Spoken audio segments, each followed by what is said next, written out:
All right. Welcome back to the Branson broadcast. It's been a couple of weeks. Been a little derelict in my duties.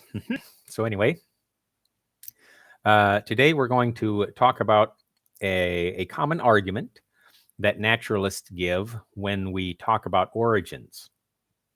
Remember, we, the creationists, I guess you would say, we often point out that nothing comes from nothing, right? So where did the universe come from? And we talk about how complicated the universe is and all of these things. And for us, it always points to a creator.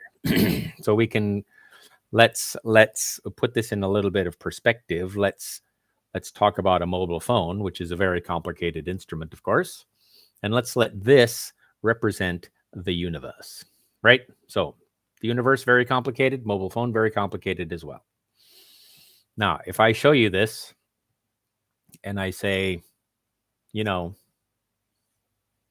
one day there was a speck of dust on my table over there, and I'm very lazy and I didn't clean it.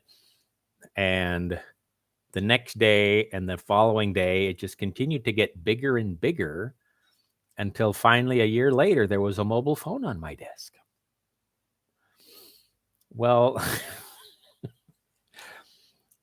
you might think, well, that's some kind of straw man argument or something, but that's kind of what the naturalists want us to believe, that from some super microscopic point of material it exploded, and then over a period of time, it doesn't matter if it's 1 year or 14 billion years later, we have a super complicated thing, right?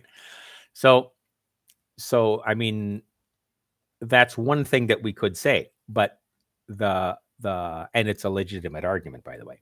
But the other thing is, the most basic thing is, where did that speck of dust come from on my table or in the universe? Because, like we said, nothing comes from nothing.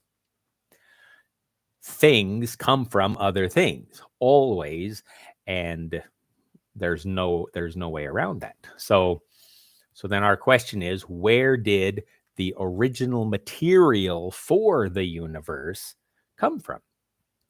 And a naturalist has no answer for that.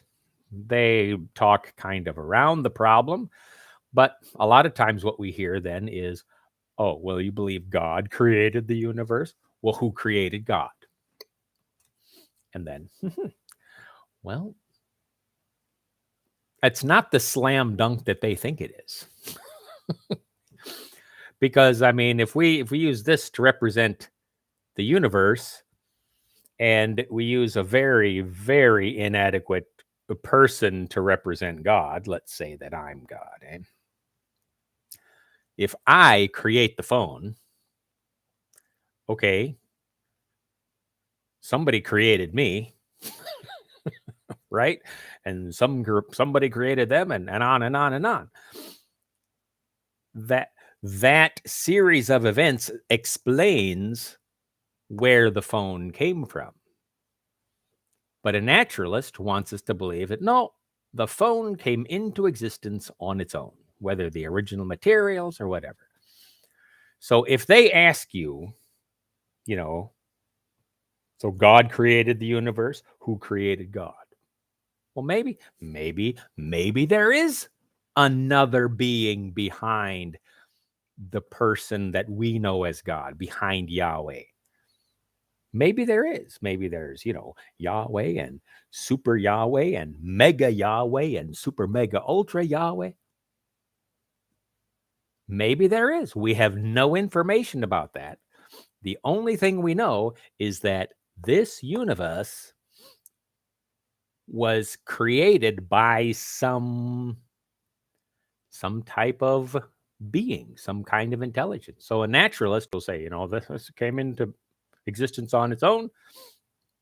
Or they say, okay, you believe God created it. Who created God? They haven't solved the problem of where their universe came from. It did not form itself. It cannot form itself. And so if they try to slam dunk you with the argument, who created God, just know they haven't solved their own problem. So that's all for today. We look forward to seeing you next time, and I hope it won't be 2 weeks from now. Okay. Have a nice day. Bye-bye.